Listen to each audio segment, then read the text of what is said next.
You give life, you are love, you bring light to the darkness, you give hope, you restore every heart that is broken. Great are you, Lord, you give life, you are love, you bring light to the darkness, you give hope, you restore every heart that is broken. Great are you, Lord. Come on, everybody say, it's so great in our lungs, so we pour out a praise, it's your breath in our lungs, so we pour out a praise to you only. Great are you, Lord, you give life, you are love, you bring light to the darkness, you give hope, you restore every heart that is broken. Great are you, Lord, it's your breath in our lungs, so we pour out a praise, it's your breath in our lungs, so we pour out a praise to you only. Great are you, Lord. Oh, great are you, Lord. And all the earth will shout your praise. Our heart will cry, these bones will sing. Great are you, Lord. Come on. And all the earth will shout your praise. Our heart will cry, these bones will sing. Great are you, Lord. And all the earth will shout your praise. Our heart will cry, these bones will sing. Great are you, Lord. And all the earth will shout your praise. My heart will cry, these bones will sing. Great are you, Lord. It's your breath in our lungs, so we pour out a praise. We pour out a praise. It's your breath in our lungs, so we pour out a praise to you only. It's your breath, oh Jesus. It's your breath in our lungs, so we pour out a praise to you only. Great are you, Lord. We sing, are you, Lord. Oh Jesus, we sing great are you,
sing great are you, Lord. We sing great are you, Lord. We sing great are you, Lord. It's your breath in our lungs. So we pour out a praise. It's your breath in our lungs. So we pour out a praise to you only. Oh, Jesus, pour out a praise. It's your breath in our lungs. So we pour out a praise to you only. Great are you, Lord. I will sing, great, great are you, Lord. Hai, shalom teman-teman anak muda, apa kabarnya? Semoga dalam keadaan baik dan sehat, dan pasti tetap antusias dalam Tuhan ya. Berasa juga nih kita udah 8 bulan beribadah secara online seperti ini, dan mungkin banyak di antara kita udah mulai terbiasa dengan ibadah online, tapi saya mau kasih semangat buat kita semua untuk tetap setia beribadah meskipun secara online, teman-teman. Firman Tuhan berkata janganlah kita menjauhkan diri dari pertemuan-pertemuan ibadah kita. Mari hari ini meskipun kita nggak tahu kapan kita bisa beribadah lagi, anak-anak muda kumpul lagi, ibadah sama-sama lagi, tapi kita tetap antusias, tetap setia untuk beribadah secara online. Amin teman-teman. Saya berdoa apa yang saya sharingkan malam hari ini bisa memberkati setiap kita. Oke, saya diberikan tema bulan November, teman-teman belajar tentang sukacita. Bagaimana kita harus bersukacita dalam segala kondisi atau segala perkara dalam kehidupan kita. Ayo, gampang atau susah kira-kira ya? Mari kita belajar malam hari ini. Dan ketika saya rekaman ini, kondisi saya juga sangat bersukacita. Saya berdoa bahwa teman-teman bisa merasakan sukacita yang saya alami, karena sukacita itu bisa dirasakan begitu. Dan saya berdoa itu bisa sampai ke teman-teman semuanya. Teman-teman bisa merasakan sukacita juga dalam kehidupan kalian semuanya, apapun keadaan kalian hari ini. Nah, saya akan awali kebenaran firman Tuhan. Kita akan baca di Filipi 4 ayat yang keempat. Firman Tuhan berkata begini, bersukacitalah senantiasa di dalam Tuhan. Sekali lagi kukatakan, bersukacitalah. Ini sebuah perintah yang Tuhan Yesus sampaikan buat kita. Hai kamu, anak-anak muda, apapun keadaan kalian, bersukacitalah. Ini bukan sebuah pilihan yang bisa bersukacita atau enggak. Tapi Tuhan kasih perintah buat kita harus bersukacita di dalam Tuhan. Nah, ada sebuah cerita tentang seorang ibu yang sudah berumur 92 tahun, udah tua teman-teman, dan ibu ini buta. Jadi udah usianya 92 tahun, ibu ini cacat, dia tidak bisa melihat. Dia udah tidak ada suaminya meninggal di usia 70 tahun. Dan yang mengagumkan dari seorang ibu ini adalah setiap hari dia selalu menata rambutnya, dia berdandan dengan cantik, berpakaian dengan baik, dan ketika dia keluar dari rumahnya selalu ada senyuman di wajahnya, dan itu dirasakan oleh orang-orang sekitarnya, teman-teman. Pada suatu hari dia berkata, saya udah tua, saya mau tinggal di panti Werda, saya mau tinggal di sana, saya mau hidup di sana. Oke. Dia minta tolong kepada tetangganya untuk mengantarkan dia ke panti tersebut. Dan ketika dia sampai di panti tersebut, dia disuruh tunggu di ruang tunggu karena kamarnya sedang dipersiapkan oleh petugas panti. Nah, ketika kamarnya sudah disiapkan, petugas itu menghampiri ibu ini dan berkata, ibu, kamarnya sudah siap, saya akan antar ibu ke kamar ibu. Baiklah, dengan senyumannya. Seperti biasa, selalu tersenyum di wajahnya. Lalu teman-teman, dalam perjalanan dari ruang tunggu ke kamar ibu ini, si petugas berkata, dia kira-kira memberikan gambaran kepada ibu ini tentang ruangan kamarnya yang nanti akan ditempati. Dia berkata, ibu, kamar ibu cukup baik, ranjang spraynya sudah kami ganti dengan spray yang baru, lalu hordengnya juga sudah kami ganti dengan hordeng yang berwarna biru, dan itu baru, Bu. Petugas ini menjelaskan tentang kondisi kamarnya.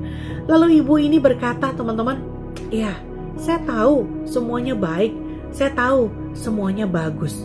Petugas ini heran, loh, kan ibu ini buta, belum lihat juga kamarnya kayak gimana, kok ibu ini bisa berkata seperti itu?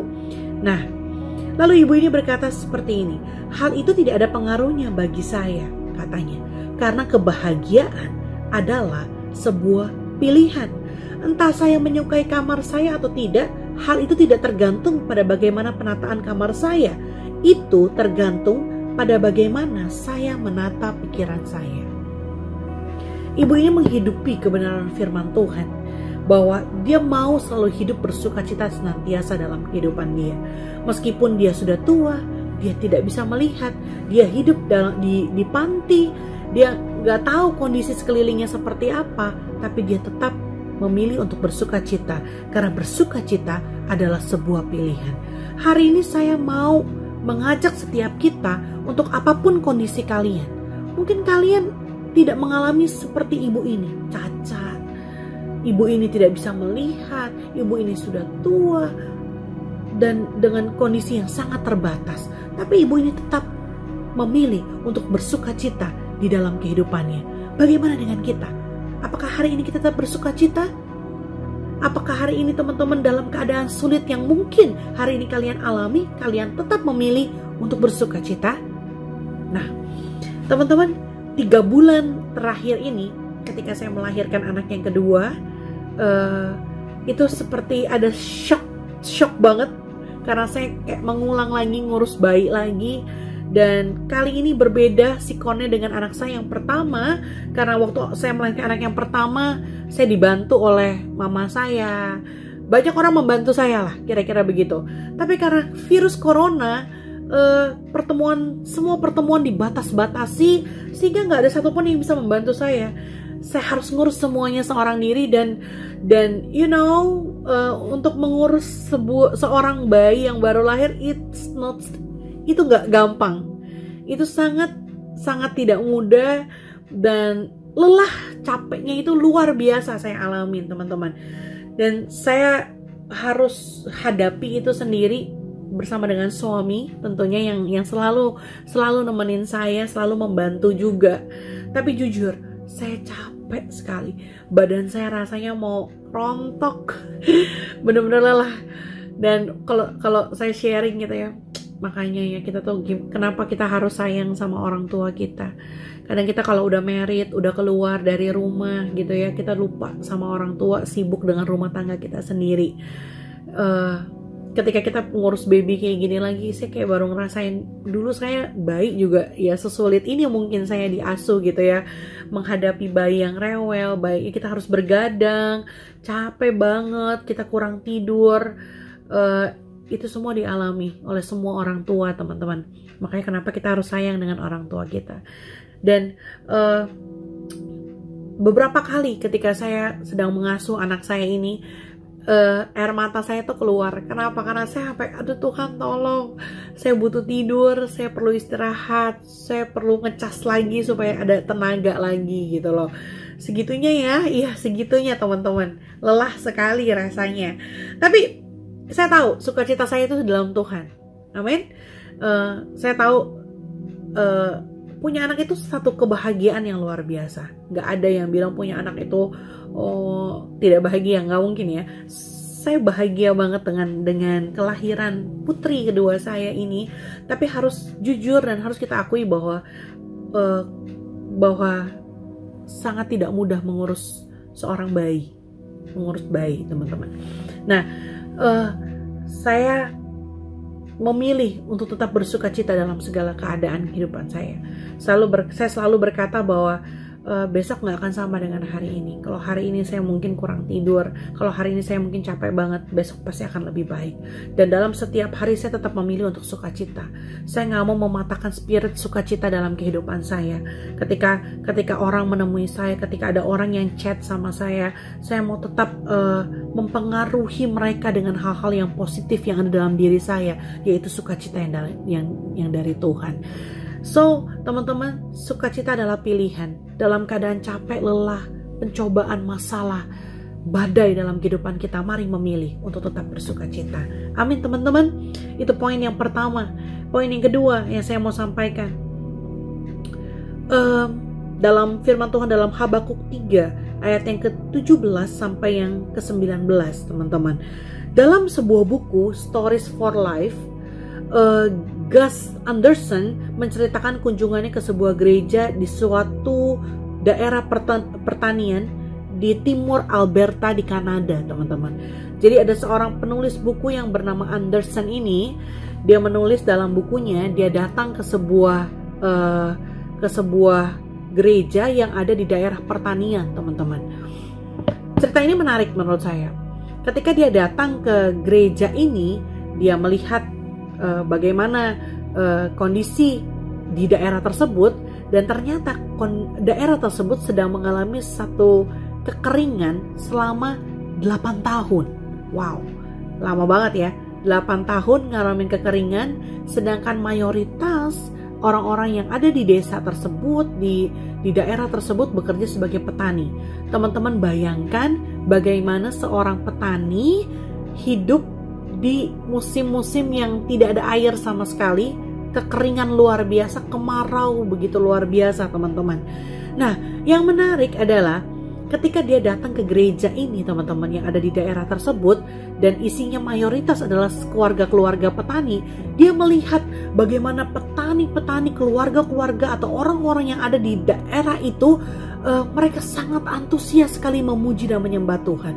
Dan ketika dia mendengar cerita bahwa ternyata kehidupan mereka sedang mengalami satu keadaan yang sangat sulit sekali, Anderson begitu kaget sekali. Wow, dalam keadaan sulit, dalam keadaan kekeringan, kemarau selama 8 tahun lamanya, tapi mereka tetap bersukacita di dalam Tuhan.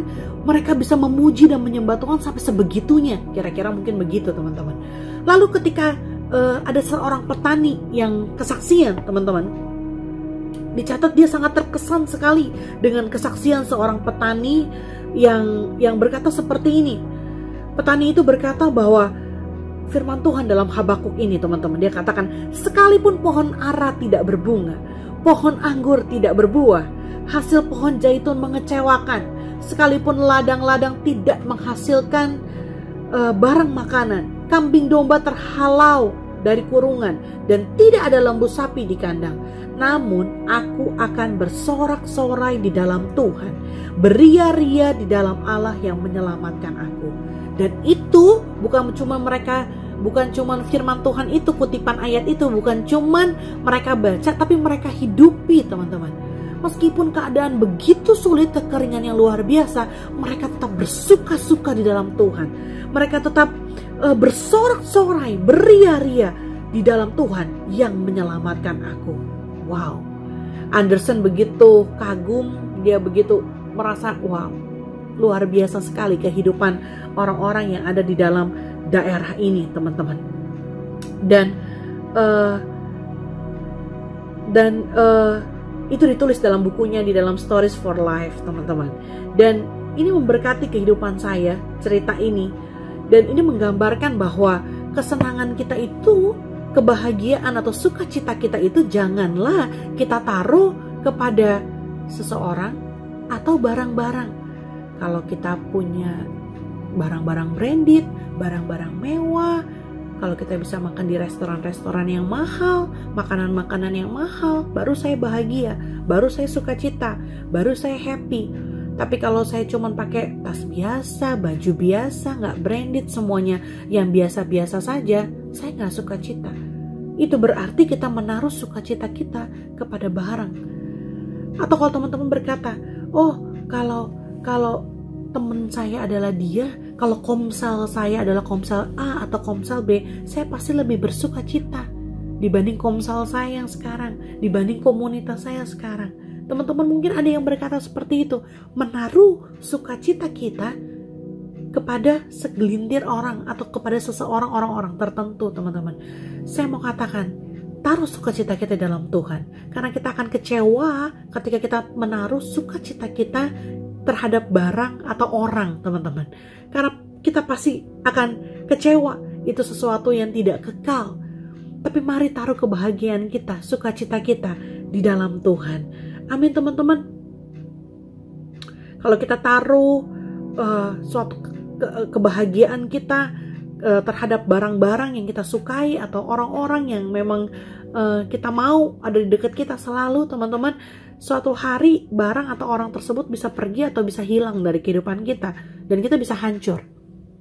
Tapi kalau kita taruh pengharapan kita, sukacita kita di dalam Tuhan, saya mau pastikan kita akan tetap bertahan dalam segala kondisi apapun juga. Amin, teman-teman. Mari hari ini bersukacita di dalam Tuhan meskipun kondisi kita sedang dalam kesulitan. Mungkin banyak di antara kita hari ini sedang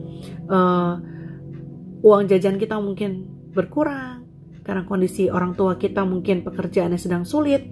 Mungkin ada orang tua kita atau teman-teman yang udah mulai bekerja, ada yang gajinya dipotong, dan mungkin kita sedang ngepas banget secara materi, secara keuangan, teman-teman. Hari ini tetap bersyukur seperti yang petani-petani itu lakukan. Meskipun mereka dalam kekurangan atau kekeringan, mereka tetap bersuka cita, beria-ria, bersorak-sorai di dalam Tuhan Allah yang menyelamatkan aku. Mari katakan itu terus, bahwa apapun yang terjadi kita mau tetap bersuka cita, bersorak-sorai di dalam Tuhan. So hari ini jangan taruh pengharapan atau sukacita kita terhadap barang, terhadap uang, terhadap orang-orang. Tapi hari ini taruh sukacita kita di dalam Tuhan. Karena Tuhan adalah Allah yang setia, yang gak akan pernah mengecewakan kita. Amin, teman-teman. Saya mau tutup dengan sebuah cerita. Ini yang saya alamin, teman-teman. Dalam pernikahan saya sekarang sudah 6 tahun. Tanggal 1 November kemarin saya merayakan anniversary saya yang ke-6. Dan puji Tuhan saya melewati setiap tahun dengan begitu luar biasa menurut saya. Ada sebuah pertanyaan yang suami saya bukan sering sih, tapi beberapa kali dia sempat tanyakan sama saya. Ya mungkin setahun sekali lah adalah dia tanya bahwa kamu bahagia nggak nikah sama aku? Dia bilang seperti itu. Terus saya tuh kalau ditanya kayak gitu, saya jadi mikir, emang gue kelihatan nggak happy ya? Emang gue kelihatan maksudnya sedih, kelihatan nggak sukacita gitu loh, maksudnya kelihatan menderita hidup sama lo gitu, kira-kira kayak gitu ya. Kok pertanyaannya seperti itu? Tapi dia mau tahu, dia bilang, waktu kamu sama papi mami kamu kan semuanya serba ada. Papi mami bisa kasih yang lebih dari apa yang kamu minta, mungkin semuanya tersedia dengan baik. Kalau sama aku ya hidup ya mau apa bisa ada, cuman mungkin nggak yang lebih sampai kayak gimana. Terus dia bertanya sama saya, kamu bahagia nggak? Terus aku bilang, aduh, aku tuh bahagia banget. Aku bilang, bahagianya banget. Aku bilang, aku tuh seperti tidak salah memilih pasangan hidup. Aku benar-benar yakin bahwa kamu adalah pasangan hidup yang Tuhan kasih buat aku, dan aku bahagia sekali dari awal pernikahan kita 1 tahun sampai 6 tahun kemarin aku bahagia. Makanya kemarin di Instagram saya, di anniversary saya yang ke-6, saya tulis aku bahagia. Aku sampaikan sama dia bahwa aku bahagia sekali. Nah, terus saya bilang sama suami saya bilang, saya tidak menaruh kebahagiaan saya kepada mungkin sesuatu yang mewah, rumah yang besar, mobil yang bagus, atau barang-barang mewah dan sebagainya. Karena suatu hari itu akan hilang, dan kalau saya taruh itu saya akan hancur dan saya akan kecewa. Tapi saya taruh kebahagiaan dan sukacita saya dalam Tuhan. Jadi apapun yang kita alami dalam rumah tangga kita saya tetap bersukacita. meskipun keadaan mungkin kita ngalamin hal-hal yang sulit, apalagi pas corona ini melanda, mungkin suami saya ngalamin pemotongan gaji dan sebagainya. Saya bilang saya tetap bersuka cita dan saya bahagia. Karena saya tahu saya tidak menaruh sukacita saya kepada benda. Tapi saya menaruh sukacita saya bersama dengan Tuhan, dan saya tahu bahwa suami saya adalah pilihan yang tepat, orang yang tepat yang Tuhan berikan buat saya. So, I'm happy. Aku sangat bahagia, aku bilang. Nah, teman-teman, saya mau bilang sama setiap kita hari ini yang menonton ibadah online hari ini, mari yuk kita bersukacita di dalam Tuhan. Poin yang pertama yang saya mau sampaikan, sukacita itu pilihan. Mari hari ini memilih untuk bersukacita. Itu pilihan kita.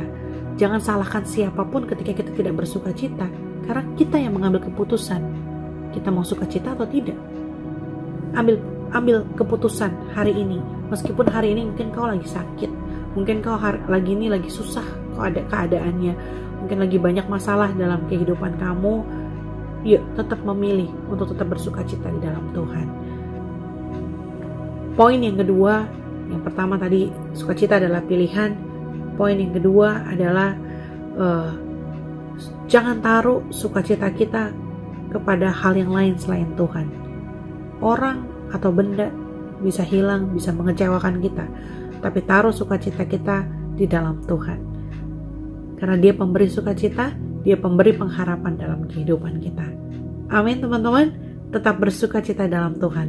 Mari kita berdoa. Bapa yang baik, kami mengucap syukur Tuhan untuk malam hari ini. Firman Tuhan sudah selesai, hamba sampaikan. Saya berdoa buat teman-teman anak muda yang mendengar kebenaran firman Tuhan ini, apapun yang mereka sedang alami dalam kehidupan pribadi, rumah tangga, keluarga mereka, studi mereka, Tuhan. Mungkin hari-hari ini mereka sedang mengalami masa-masa yang sulit dalam kehidupan mereka. Aku berdoa Tuhan, biarlah Tuhan tetap berikan sukacita, kekuatan, penghiburan buat setiap kami. Tuhan Yesus, kami mau belajar untuk mengambil keputusan, memilih tetap bersukacita dalam keadaan apapun. Kami gak mau salahkan siapapun, kami gak mau salahkan keadaan ketika kami hidup dalam kekecewaan dan sebagainya. Meskipun kami kecewa, meskipun kami disakiti, kami tetap memilih untuk bersukacita karena itu pilihan kami di dalam Tuhan. Kami juga memilih Tuhan untuk tidak menaruh sukacita kami kepada seseorang atau kepada barang-barang yang kami miliki. Kami mau sepenuhnya menaruh sukacita kami kepada Tuhan. Seperti keluarga-keluarga petani tersebut, meskipun mereka dalam keadaan susah, sangat-sangat sulit, tapi mereka tetap bersorak-sorai, beria-ria di dalam Tuhan. Itu yang kami mau Tuhan, itu yang mau kami lakukan. Dalam keadaan sulit, kami mau tetap bersukacita, beria-ria, bersorak-sorai di dalam Tuhan. Terima kasih Tuhan Yesus, kami bersyukur untuk hari ini. Hamba berdoa lewat kebenaran firman Tuhan yang sudah disampaikan. Ini akan memberkati setiap anak-anak muda yang mendengar. Memberikan kekuatan, memberikan semangat yang baru, memberikan penghiburan buat setiap kami. Memberikan sukacita yang luar biasa buat setiap kami. Terima kasih Bapa, ajar kami untuk tetap setia di dalam Tuhan. Setia mengiring Yesus, setia beribadah, setia komsel Tuhan. Setia untuk membaca firman Tuhan, berdoa, memuji dan menyembah Tuhan. Terima kasih Bapa, hanya di dalam nama-Mu kami sudah berdoa dan bersyukur. Haleluya, amin. Tuhan Yesus memberkati.